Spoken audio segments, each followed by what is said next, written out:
نوتدونی اولین فروشگاه نوت موسیقی در ایران.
سلام دوست من، شما پیشنمایش این آموزش رو مشاهده کردید.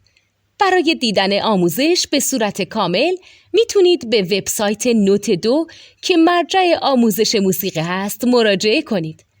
همچنین برای تهیه نوت موسیقی مرتبط با این آموزش هم میتونید به وبسایت نوتدونی که بزرگترین آرشیو نوت موسیقی در ایران هست مراجعه کنید.